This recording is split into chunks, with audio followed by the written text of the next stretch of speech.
Hello and welcome to the National Leadership Briefing. My name is Doug Sharp and I will be your host for today. Well, today's briefing is the October 2022 briefing. We're going to be time-stamping all of our briefings from now on because we are finding that the times, well, they are changing very rapidly. We want to make sure that you've got the most current information in your hands to deal with the ever-changing landscape that we are dealing with here in Canada, both in politics, government, society, and culture. So today we've got an awful lot to cover on the briefing. Please make sure you stay with us right to the end. I will respect your time. You will be out of here at the top of the hour, but because the information that we're sharing all the way through the briefing today is critical for you to have, I want to make sure you don't miss any of it. So first of all, of course, we're going to be starting with the 4 pillars. Now, if you've been on the briefing before, you know that we talk about the 4 pillars quite a bit, but what we're finding is that there is a need, if we want to be the most helpful to you to understand the critical importance of the 4 pillars, there is a need for us to clarify some things about the use of the 4 pillars. So we're going to tell you a little bit about the 4 pillars, but also give you some helpful tips that I think are going to be just kind of enhance your use of them as you go throughout your life. The second thing we're going to talk about is that we have identified, of course, things in our world that we need to forgive. There are a lot of things a lot of forgiveness in our hearts for a lot of different things, but there are also a lot of things that we need to make sure that we do not forget. And so I'm going to review a couple of things that you need to not forget on the road ahead, because sometimes, because things change so quickly, you find that new information is coming upon you and you might forget about something that happened just before that has now changed the landscape that we are currently in. So we are going to review a couple of things. We don't look back very often. We believe all of our solutions are off into our future, but we need to learn from where we came from. And the best thing is to make sure that we don't forget about critically important things that have occurred. The next thing we're going to go over is we have an all-important, what we're calling a call for candidates. There is a long list of candidates that we require on the road ahead to participate in various aspects of our society and in our politics and government. We have a lot of holes to fill. And now don't let me lose you there. If you say to yourself right away, well, I'm not a candidate, that's not going to be important for me. No, because you have a critical role in identifying and supporting the candidates that do come forward. And hey, who knows? You just might find yourself surprised when you see some of the candidate positions that we're looking to fill and how appropriate you might be in participating in those roles. So the call for candidates is also going to be a big part of our briefing today. And then we're going to move immediately down the home stretch because I want to make an announcement about our Community Action Council's initiative. You and I have agreed that the people in the churches of Canada need to engage in culture and society at the municipal and local level. And we have been helpful to you in providing you resources and tools. I've got an announcement for you today, something that you can use, some information that you can that you'll find quite useful in your engagement locally. And then we're going to finish up with an announcement about what we're going to be doing next National Leadership Briefing regarding strategic prayer. It is a critical part of what occurs here. We need to make sure that we are wrapping everything that we do appropriately in strategic prayer. So I've got an announcement about that at the end of the briefing today. And hey, I think I've got a book I want to share with you with regard to that as well. So anyway, stick around. We've got a fantastic 1 hour ahead of us. And like I say, we're going to respect your time today, but make sure that you check your post-briefing notes after. If you're note takers, make sure that you get that later on today, review, follow up, but let's just enjoy ourselves for the next hour together. Thanks so much for your time today. Right after this quick video, we'll get started. Bye for now.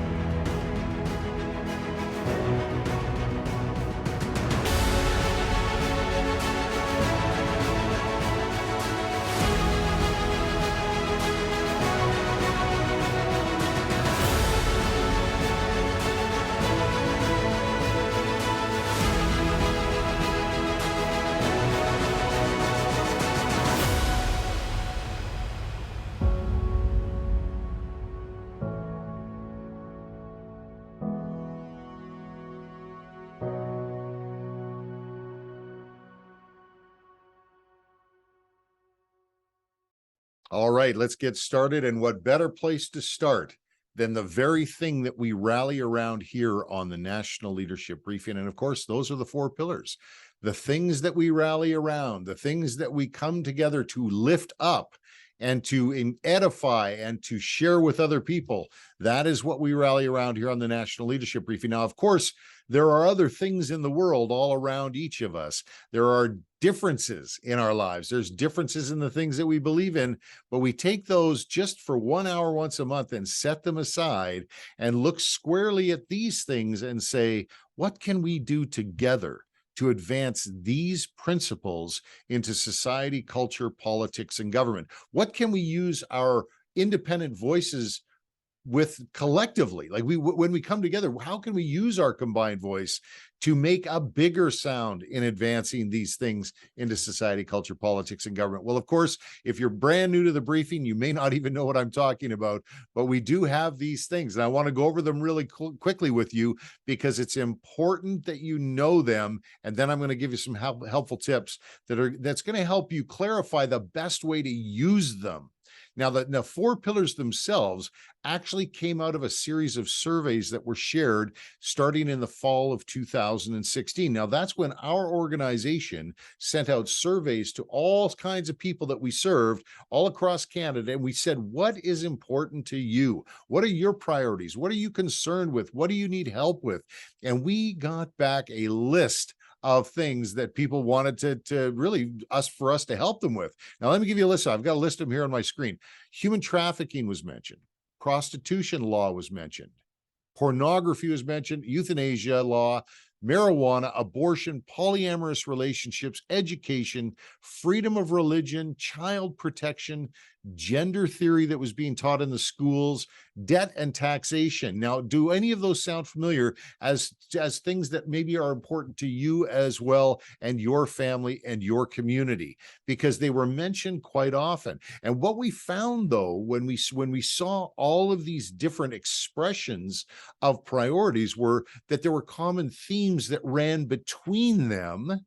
And so we started grouping them together into silos, or what ultimately became known as pillars. Now, the whole story about that survey process and the details about how we brought them together, those details are shared on the National Leadership Briefing website under the menu tab called NLB Essentials. So the National Leadership Briefing website is nlbcanada.ca, and then there's a menu tab called NLB Essentials, and you'll find the four pillar story there. Now, the reason we want you to know the story is there and where these pillars came from that we rally around is because we have found that the most effective way to grow your sphere of influence is to use the four pillars in your hands as points of conversation to identify people who share your views and values in these areas. So let me run through the four pillars, and you tell me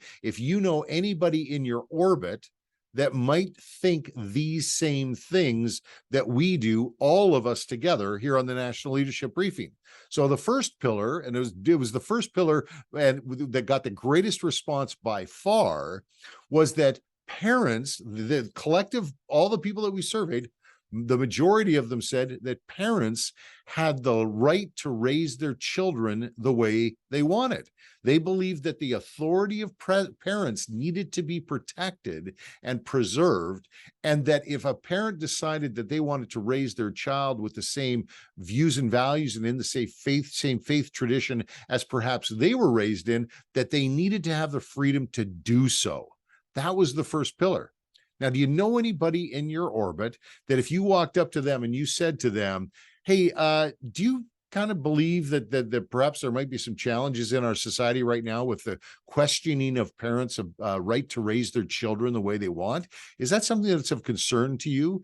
And of course, you're going to find there's a lot of people that are starting to recognize the tyrannical overreach of civil government, like in the education system or provincial governments or even at the federal level, they're starting to see this tyrannical overreach and feel the pressure as a parent that their authority as a parent is being questioned or brought into doubt. So they're in that moment when you share that with someone else as something that you believe or something that you are wondering about what they believe, when you share it in that way, you are going to create an alliance. You're going to create a bond, a bridge between the two of you that you can then work with. You can actually work with. You're in relationship.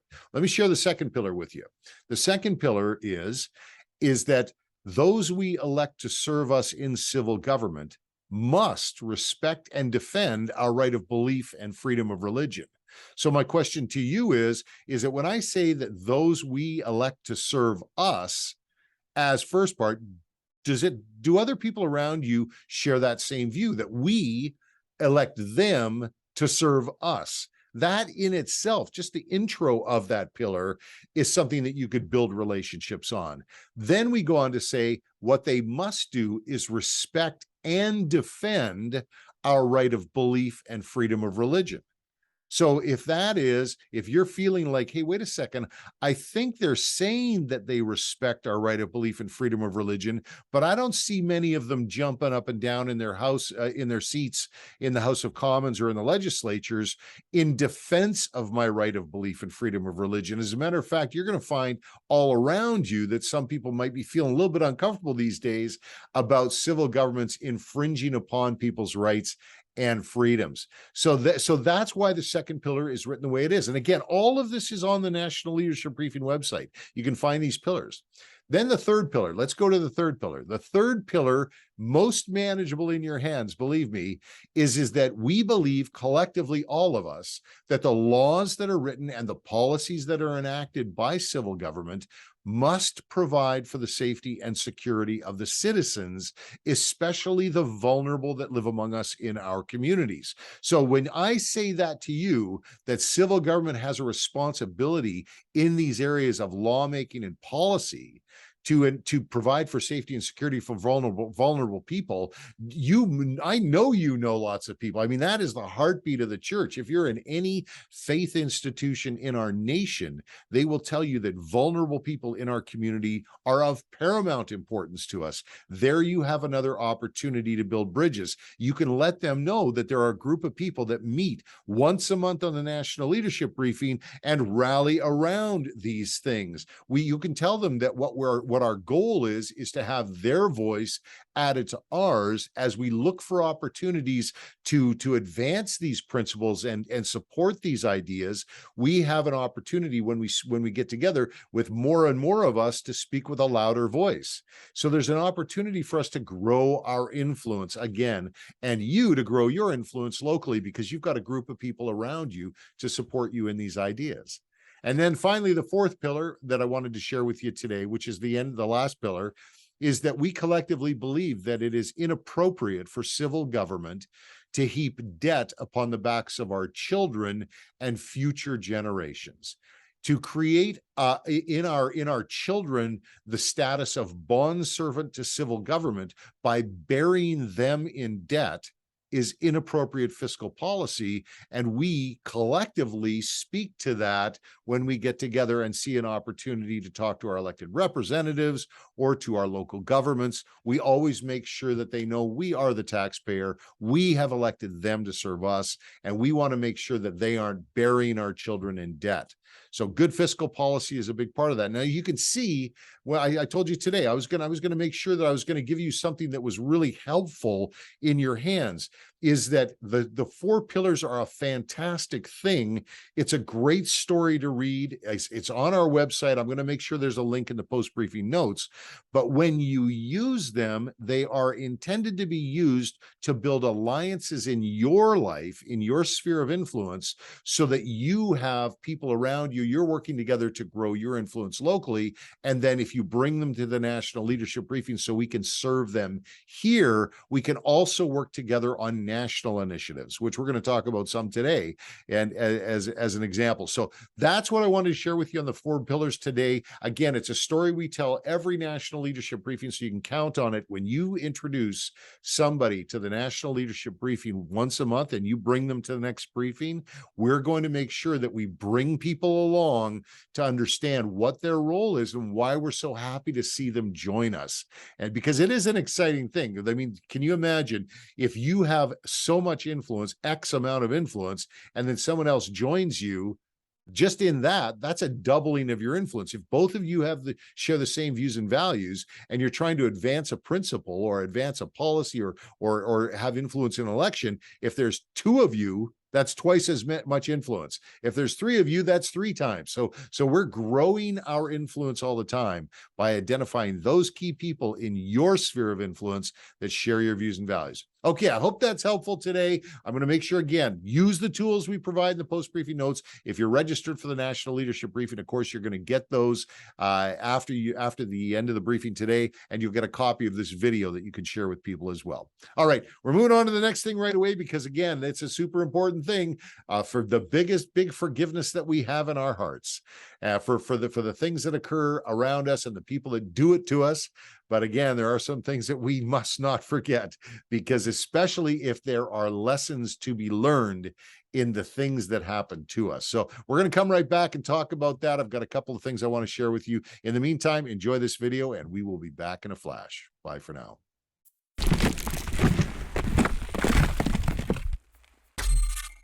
These are the things that we believe in.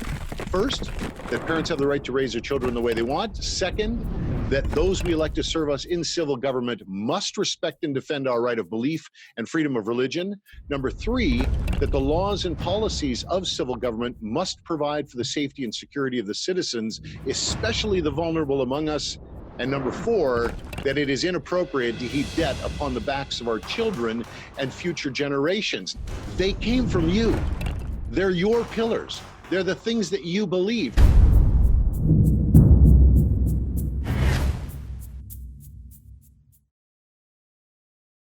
All right, the things that we forgive and the things that we must not forget.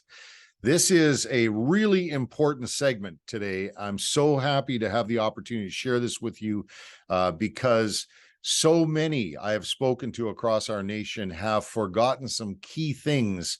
And so to bring this top of mind again is not intended to remind you of something that's terrible that went awry and to rekindle an emotional response in you. But I want you to, more importantly than that, I want you to respond strategically. And I'm going to help walk you through that as we go through this process. So first of all, I want to draw to your attention the importance of something that we talked about last month on the National Leadership Briefing, and that is the background or the backdrop that we make decisions in our lives up against. And I used the example of the political landscape of Canada. We needed to understand that as we make decisions about how we engage or where we engage, or if we're going to build a strategy, it's going to be built up against the backdrop of what is currently going on in our nation. So as an example, I actually participated in training some candidates in Ontario, and that's one of the processes that we go through. We actually talk about, for individual campaign training, we talk about backdrop. And I went over things like the presence on the political landscape of gatekeepers. There are people who have placed themselves, oftentimes without any authority at all, in the way of candidates and campaigns to keep them from having access to the things that they need to participate in the process fully. Now, these are gatekeepers who are many times all puffed up, and they sound really loud, and they make a lot of noise, and they're blustery, and they're threatening. But really, at the end of the day, they have no real authority to stand in your way to advance the things that you believe in into the conversations that are taking place within the election. So we talk about gatekeepers because we don't want people to be surprised when they step onto the landscape that they are there. There are also people that are always trying to game the system, to change the rules, to gain favor or an advantage over you as somebody that shares your views and values and we're operating in this sphere. I can tell you that they're never going to go away. They're constantly going to be trying to change the rules of engagement on the battlefield of politics in our nation to give themselves an advantage over us. So we talk about that as a permanent part of the landscape that we're engaging up against. We also are always going to have distractions. There are things that are going to be thrown in front of us that are oftentimes conjured or intentionally thrown in front of us to try to knock us off our game or knock us off mission. So we stay focused on those things only to the degree that we want to be able to step around them. We don't want to camp out over top of them. If somebody says something that does not serve the overall mission or goal of what we are trying to accomplish, then we simply navigate around them. We don't confront them and spend a lot of time. I think it was Winston Churchill that said, if I stopped to listen to every barking dog, I would never get where I was going. So we don't spend any time listening to the barking dog. We go around them. Now, the reason why I bring in the landscape as an important thing to understand, not just when it comes to politics, but generally as we live our lives, is because there are things that happen or that occur that need to be acknowledged as now part of our political landscape or the landscape that we're operating on. And I want to give you a couple of examples of things that we cannot forget that have permanently changed our political landscape. The first thing that I want to bring to your attention is something that we talked about extensively. As a matter of fact, we called it a crisis of democracy here on the National Leadership Briefing. It was such a serious, egregious misstep, we called it, by those who sit in the House of Commons, our lawmakers, that we needed to identify it for what it was. It was a crisis in democracy that would forever change the way we engage with our elected officials at the federal level in the House of Commons and in the Senate. And I'm referring to the handling of a bill called Bill C-4. Now, I'm going to include in the post-briefing notes a video that we did called Crisis of Democracy. I'm going to go into great detail. You're going to see in this video about the details of it, but right at this point, I'm just going to fly over it at 30,000 feet. So very quickly, you understand why we cannot forget that this happened, because it has forever changed the political landscape that we are operating on and will always impact the decisions that we make moving forward as to how we interact and engage on that landscape as we move forward towards the accomplishment or the conclusion of our goals.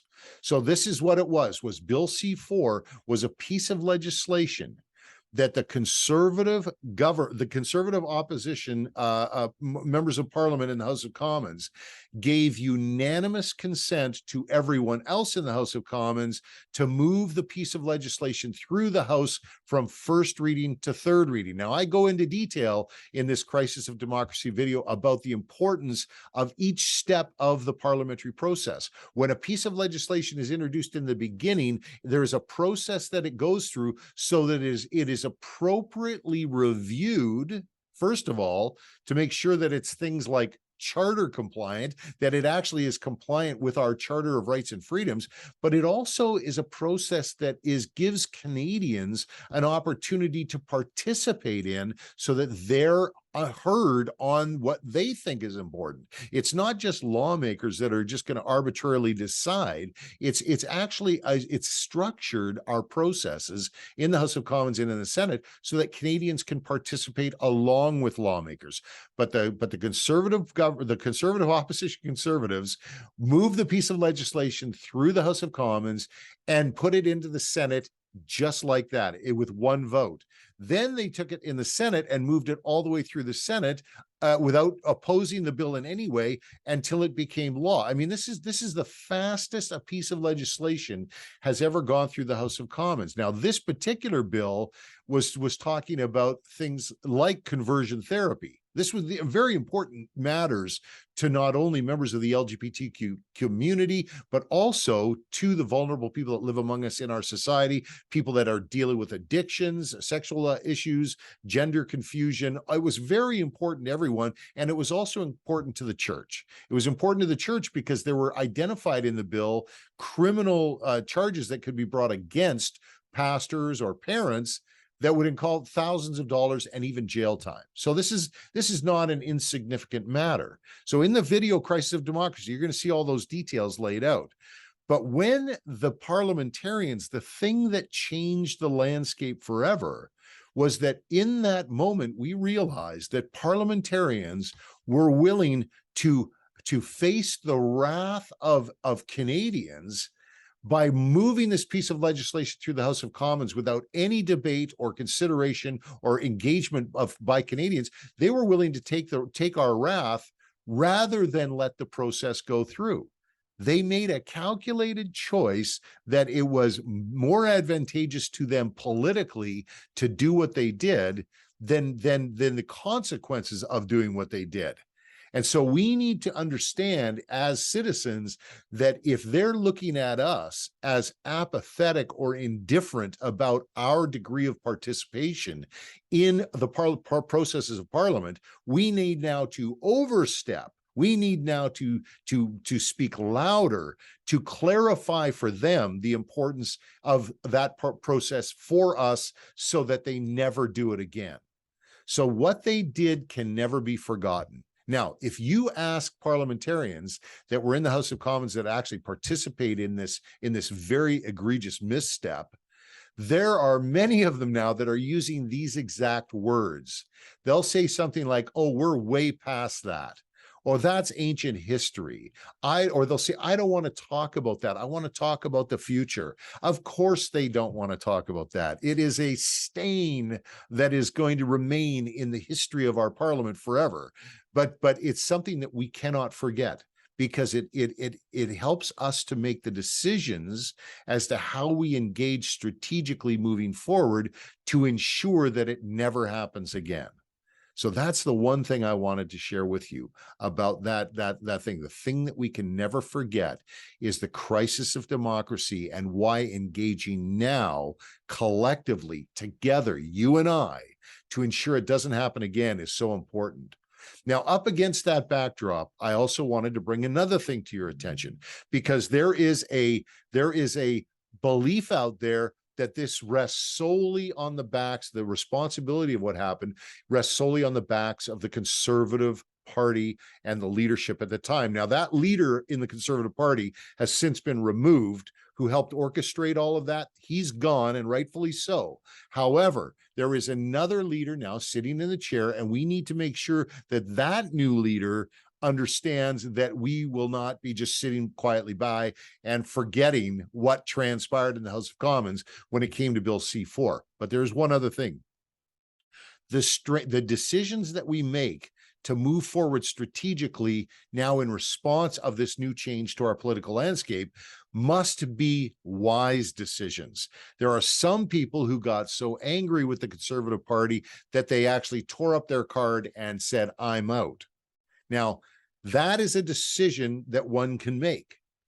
But if they're on their way to the sidelines to forever remain silent and not participate in the process again, it's a huge mistake. It's a decision that will prove to be a mistake if it isn't already. But there are others who have said, "Well, I'm going to go participate and support another party." Well, that's great. If you want to go off and build another party, That's fine. I think that's fantastic, but that's a decision that you're going to make. Now, what does that mean though, as part of the strategy that we're executing? How does it work when some of us leave to start another party and they actually leave this party to continue on its own? Well, it divides us. Now, I'm not going to get into vote splitting and all that right now. I'm not here to cause you to fear, but there are things that occurred that you have to remember that are facts, the things that occurred. And I want to bring another one to you. The fact of the matter is the way that the other party performed during the last election. And I'm not promoting the Conservative Party of Canada over the People's Party of Canada, but we need to understand, if your expectations are that the People's Party of Canada is going to roll in and that they are going to save the day, and because you're upset about Bill C-4 or you're upset about the outcome of the leadership election or whatever, and you're going to go build another party, that's great. But remember, what you're doing is you're supporting a party that out of 338 ridings during the last election, their candidates came second in only 7 of them. Now, we heard that they did very well because they got 5% of the popular vote, but let's break it down and understand strategically what that means. 7 ridings out of 338 electoral districts across the nation where the People's Party of Canada came in second. And in those 7 ridings, the person who came in second, that People's Party of Canada candidate who came in second, they never won a seat. They just came in second. In those 7 ridings, they lost to the person who won the riding by an average of 24,000 votes. Okay. Each riding has an average of about 125,000 people in it, say. They lost by 24,000 votes on average. Now, the reason why I bring that up is not to disparage the People's Party of Canada.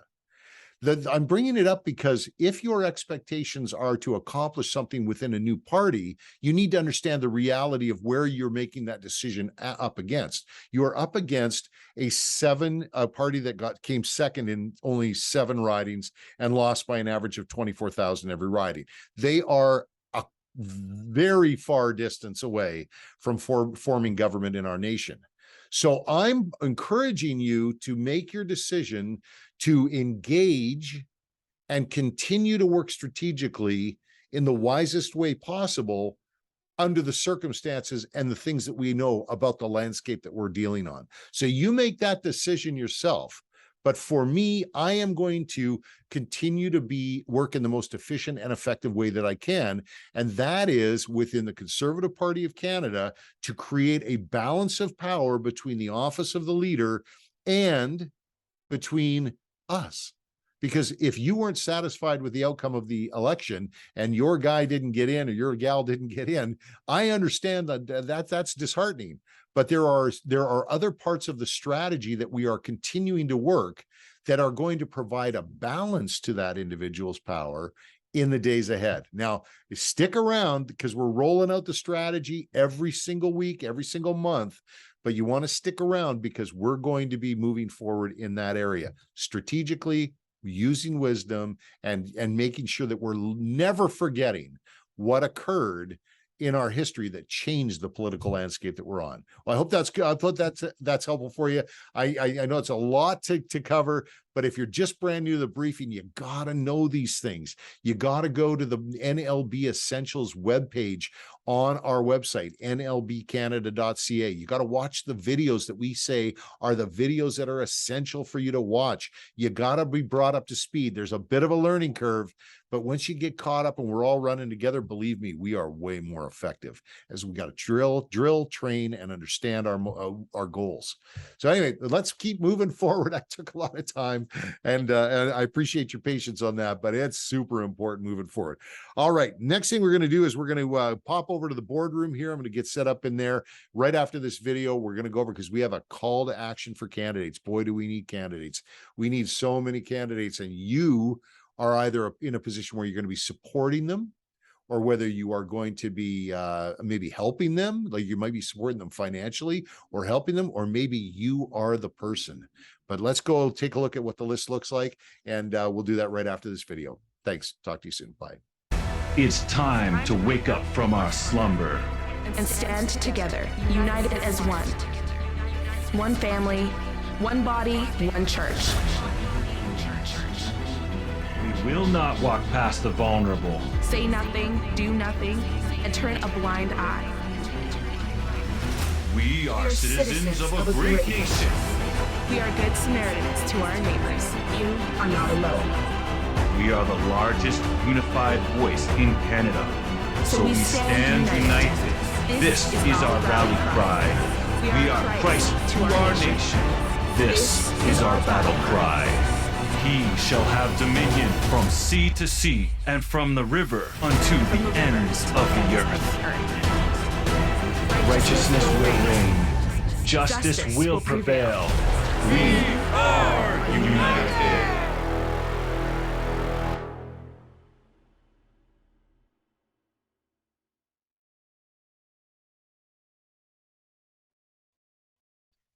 Okay, good to be in the boardroom once again. For those of you who know me, you know I love it here. This is where we do a lot of our best work, really. I mean, this is the place where people get catalyzed into action. So I'm excited to be here again, and I'm also excited to share with you the call for candidates that we're going to be talking about today. As I mentioned before, we have an awful lot in the way of opportunity before us, and sometimes it takes the frame of a campaign or a candidacy. That's kind of one of the things that we can capitalize on, is we have this open seat or open opportunity. And if we have an opportunity to consider filling it with someone who shares our views and values, of course, we're going to do everything we can to help someone get there. And as you can see, we've got a list of things here. I'm going to go through with you right now. Now, in your mind, again, you may just be glancing down the list right now going, nope, nope, nope, nope, nope. Hold on. There's a process to considering candidacy, and it doesn't start with saying no to everything. It starts with opening up your mind to the possibilities. And here we are, opening up our minds to the possibilities. You may not, as I say, be the candidate, but you may be someone who is called to support or uplift or encourage or pray for or fund or campaign manage, whatever, because even if you don't know anything about things like that, we can put you into training that can help you achieve these different places, achieve these different milestones. So let's keep an open mind here.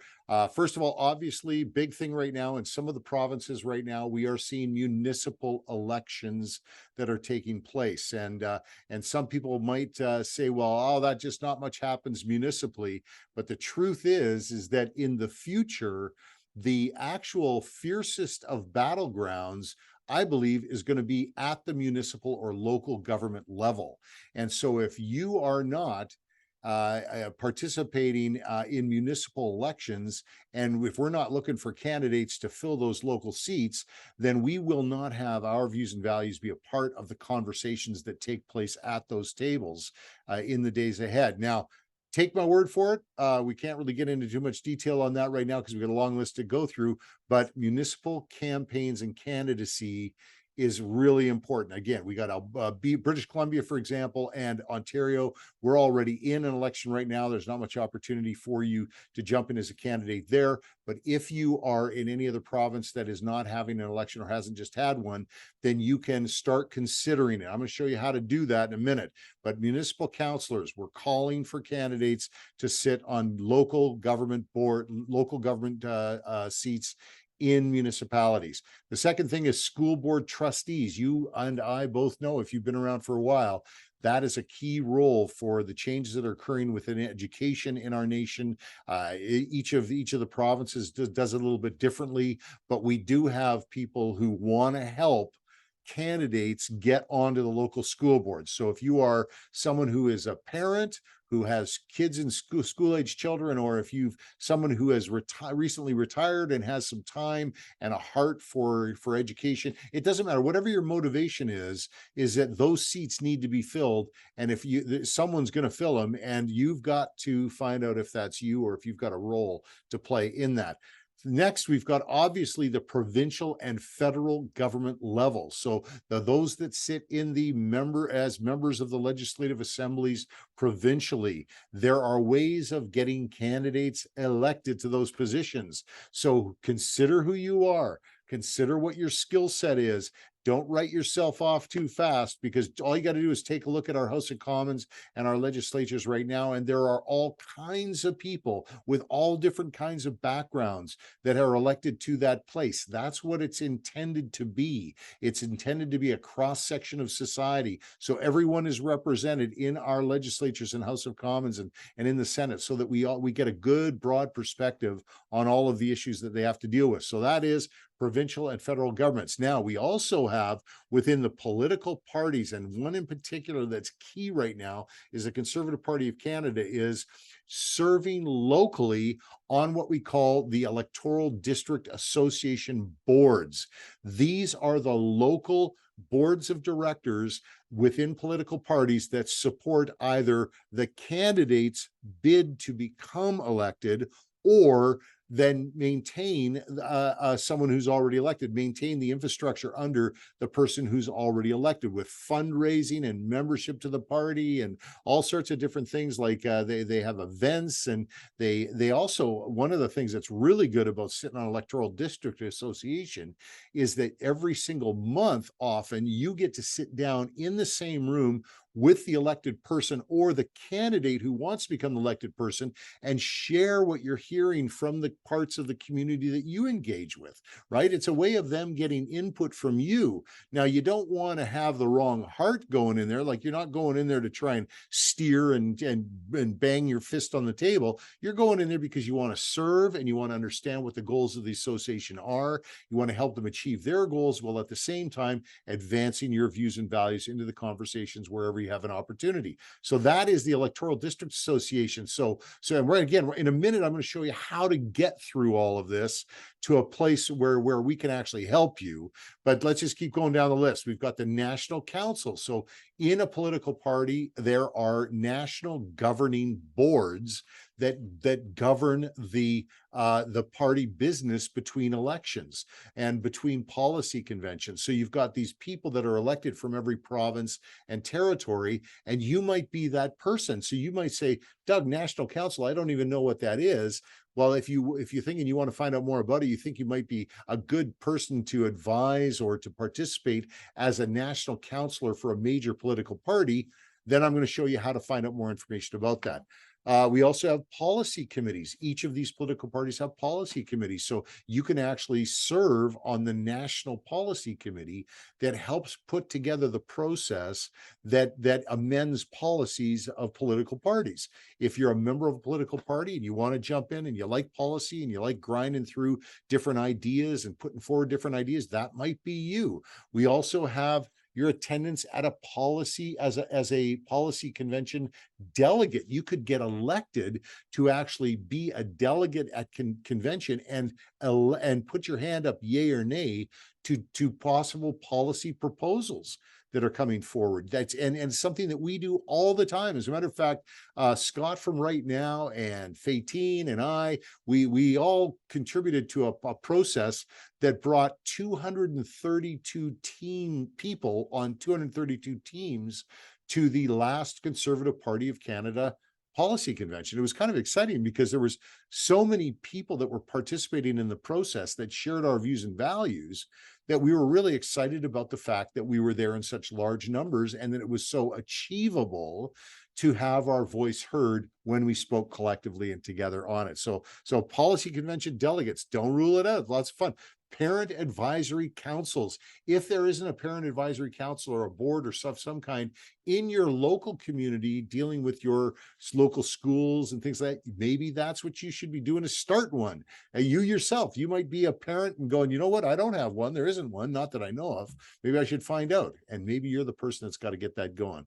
Anyway, we also have citizen action groups. That is, again, if you're a member of the national leadership briefing, you know that that we help people form citizen action groups, which are ministries within churches that help support the pastor to help them understand and navigate the complexities of what is going on within society, culture, politics, and government that might affect the people that sit in the church. So the citizen action group ministry is something that you might need to serve on. You might need to be a part of that within your local church. And again, if you don't have one, maybe you need to learn how to grow that, right? So then we've also got the final one that I'll point out today, and believe me, there's lots more, is community action councils. And those are for the people who are feeling called to serve as a member of your church. You're called to serve your broader community, and you want to be a greater servant of your community and gather people around you to form a team to work with municipal governments and to work with marketplace leaders and help address some of the needs of the communities, how to be a good neighbor. And their community action councils are definitely people that need people now. We need people activated in that local setting to help address some of the challenges that are occurring there. Okay, so that's a big long list of things. Hey, look at all the candidates we need.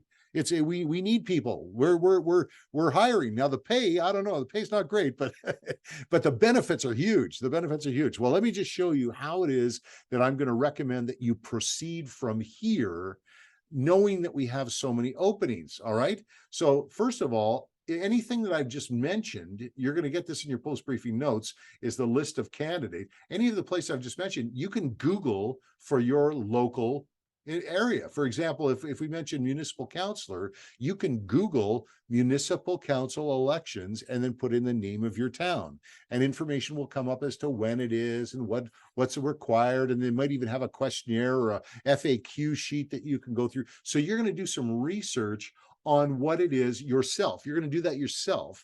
And then you're going to go to source information sites that you can gather more information of. And just to get a sense of, okay, wait a second, I'm looking at this local government thing. I've always had it on my heart. I'm going to do some research. I'm going to start investing some of my time and attention into it. And that's the first step. Now, the second thing is I want you to pray into, what is my role? If somebody is suggesting that I participate in this, I want to take it upstairs and I want to say, Lord, is there something here you want me to focus on? And what is that? What is that thing that you want me to focus on? And I want you to ask specifically and just say, Lord, because I don't want to get into anything that isn't of you and isn't serving like the call that you've placed on my life. I want to be there. I want to be in the right place. Take it upstairs. But also pray at that time that if there are any connections that you need to be making along the way to Father, if you just pray, God, just place those connections before me, Lord, and help me to see them. Help me to make that connection of any allies, people who all might be like-minded, who might be, I'm supposed to be working with, because maybe I'm not the candidate, but maybe I'm supposed to be meeting the candidate. Maybe I'm supposed to be supporting the candidate. What should I appropriately donate my money to if you're supposed to be giving money? So that's something else to pray into. And then finally, once you've researched it, and you've prayed about it and you've got confirmation in your heart and in your head, then I want you to get in touch with me. Take action, because it's from that point on that I call that the point of mobilization. It's the point where we have all this infrastructure in place ready to assist you in achieving whatever it is that God has placed on your heart with regard to candidacy, with regard to action, the things that we're going to mobilize you into. And again, if you are unsure and you're not getting anything and you're stuck, I still want you to get in touch with me, but make sure that you've invested the time. And so I just want to say it's so much easier for us if people have already done the homework, because we're just going to tell you to go do the homework. If you get in touch with us prematurely, we're just going to tell you to go back and do the homework. We're going to tell you to go back and pray some more. We're going to tell you to go back and find allies. So make sure that you do that first. But I tell you, I would love to hear from you. president@familyaction.ca. Really important. So anyway, that's all I wanted to share with you. That's our list today. And I want you to start thinking about that: engagement, candidacy. What's my role? I got to get in touch with Doug, all of these things, because we need people. We need you. All right, we need you mobilized out there. All right, now see this last one here, pardon me, it says Community Action Councils. Told you I had a very exciting announcement about that today.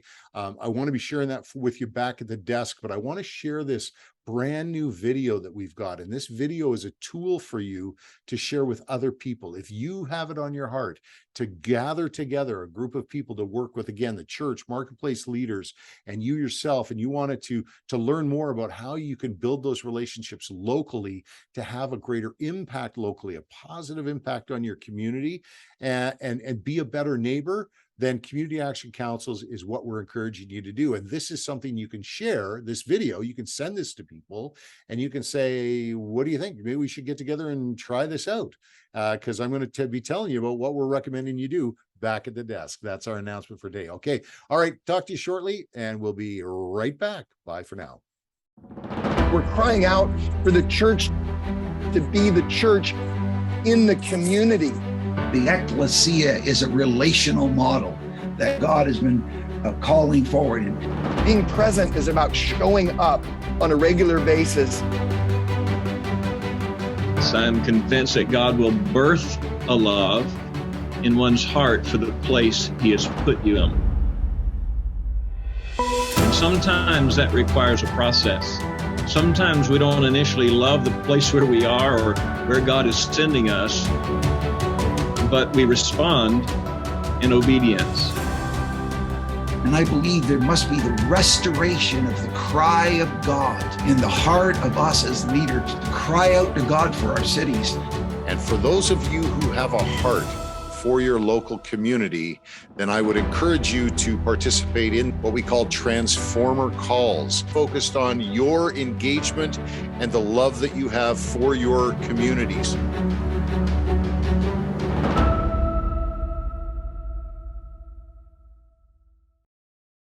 Well, I hope you enjoyed that video, and I hope it's something that you will feel comfortable in using in the days ahead, weeks ahead, sharing that with people, checking in with them to see if perhaps they have a heart for their local community and feel as though there might be an advantage to us all working together here to engage with municipal government leaders or perhaps marketplace leaders and to forge those relationships and those bridges of trust, which are all important between us, so that as challenges come up and the needs arise in our communities, that we will be more effective in our community action councils to engage and deal with those together.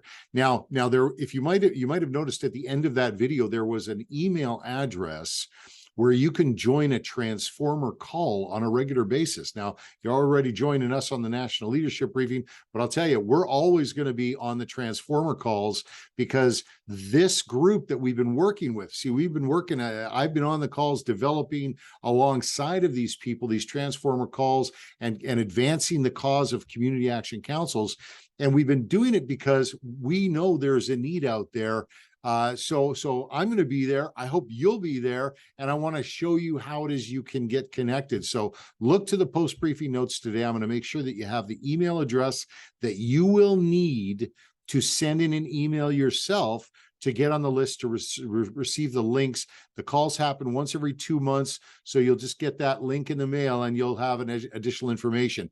There's also something that's going to be offered to you, and that is information about a Facebook group that you can log on to, and you can see the past Transformer Zoom calls, which are on there, and they'll keep in touch with you and send you out notifications when future events happen. So I hope you'll take us up on this offer, because the local government, as I am saying, the local church is of key importance on the road ahead. You will see that the role that we play as a church in our own communities is very, very important. So, all right, well, we're going to leave it there for today, but there's one last thing I'm going to invite you to do before we go, and that is to join me in a book study that I'm doing. I noticed that in the last little while that some of you may be looking for something to study or something to read. I found a great book that I'm studying right now. Now I haven't finished it, and oftentimes I'll just recommend books that I'm actually finished, but I'm studying this book. So if you want to engage in the ongoing study with me, it's called Ekklesia Rising. As you can see, the authority of Christ in communities of contending prayer. And as we move forward together as a cohesive unit, this is something I am finding as I'm going through it. I keep going, wow, everyone might benefit from, actually, they definitely will benefit from hearing and understanding some of what Dean Briggs is sharing in this book. So I'll put a link in the post notes as to how you can get your hands on this book as well. And if you want to join me along with a bit of a book study, you are welcome. All right. Thanks so much for your time today. I appreciate this opportunity to serve you in this way on the National Leadership Briefing. It is a blessing to me. It is a blessing to my family. And it is, it just is always something that I'm going to look forward to doing every month. Now, before we meet again, I want to give you the heads up that next National Leadership Briefing, we are seriously focusing on strategic prayer. So do not miss the next National Leadership Briefing and bring people with you to that briefing. Make sure that you send that registration link around that's on the website. Again, I'll include it in the post-briefing notes. But until that briefing is up and until we all get together again, I just want to let you know that I'm going to be praying for you. I'm going to be praying for your family, and I will continue to pray for this great nation of Canada. Thanks so much for your time today. Bye for now.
And I can't think of any better way to encourage somebody than to actually read from the Word of God. So let's start there and just take a few minutes. And I use Matthew chapter 9, by the way. If you don't have to go there, I'll kind of walk through this. I'm going to run through it pretty quick. But I use Matthew chapter 9 to remind me about who the God is that I serve and who Jesus is. Because when you look at this, in just one chapter, it doesn't take long for me to sort of grab it when I'm starting to feel like the political war is kind of welling up around me and there's a lot of fleshly battles starting to occur.